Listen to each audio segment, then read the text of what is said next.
Hey everybody, this is Jason Heilman from the Prophetic Sound Man Blog, and today I want to talk to you about improvisation in music, in dance, and in the arts. And I'm really excited about sharing this post because it gives some scientific understanding about how our brain works and how that parallels how we connect in the spirit realm. And it's some really good stuff. It's for people, this blog is for people that are interested in improvising and losing control of their self-awareness in order to tap more into the spirit realm. And if you're not interested in that, go ahead and turn this off, because that's where I'm going.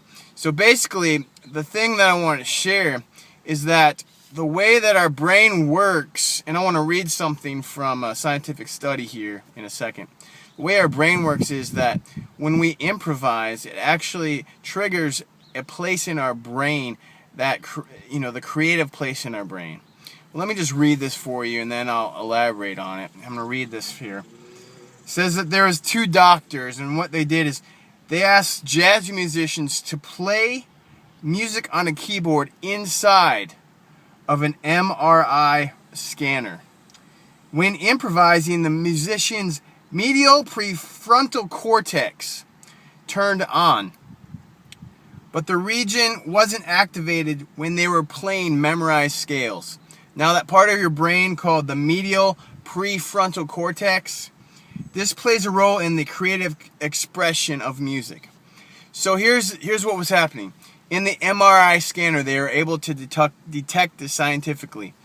When they were improvising, that part of their brain that was responsible for creativity turned on. But when they played memorized scales, that part of their brain wasn't activated. Now here's the kicker. I want to read this to you. A different brain area that involves self-monitoring or self-awareness shut down during improv. The musicians were letting go and not watching themselves as much while improvising. So basically, I want to sum this up real quick here on this blog, and I will put a link on the entire article I'm reading here on the post. But basically, this is what occurs when you improvise. That shuts down that place of self-awareness in your mind and opens up the area of your brain that is creative. Now, the problem is that people are so self-aware in a negative way, based in fear, that they'll never improvise because they're afraid to.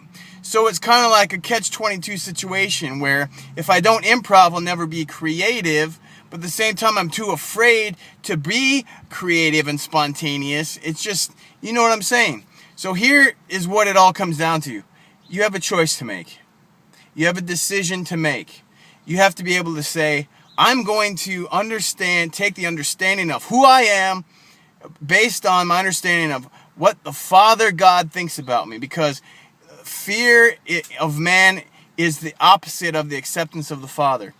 And so the first thing we need to do is understand that our Father is excited about us, that He loves us, He sings over us, He dances over us.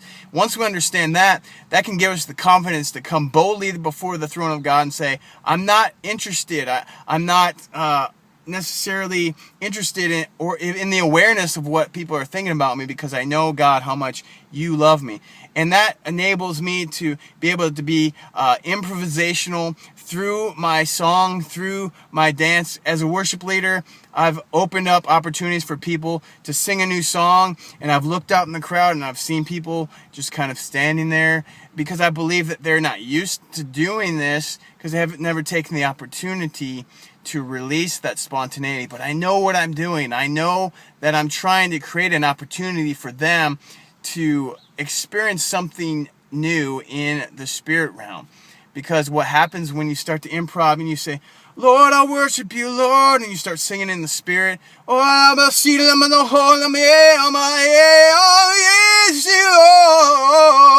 you start to do that, it starts to break down that place of fear, starts to bring you into an awareness of the Spirit, because it's taking that part of your brain that's self-aware and it's shutting that part of your brain down. It's bringing creativity into the frontal lobe, and it's allowing you to become less self-aware and more aware of Him. And that's why when we get into that atmosphere, we start having words of knowledge, we start having visions, we start speaking prophetically, because we're no longer in our minds, we're in the mind of Christ.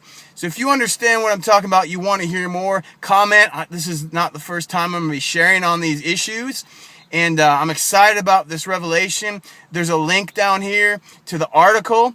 And I'm excited to share this information. I believe it's really going to open a lot of people up to understanding how their brain works, and that it's good to understand how our body works so that we can understand how we can access the spirit realm. Because a lot of times our body and our mind are actually deterrents to accessing deeper places in the spirit. So this vlog today, this video blog was about, and for people that want to experience deeper, more expansive places in the spirit, but it's going to require a decision of yours to say, I'm no longer going to be subject to fear. I'm going to allow myself to understand who I am before the Father and break through into a place of being experimental, of being improvisational in my music, even in my movement, so that I can experience places of expanded awareness in the spirit realm.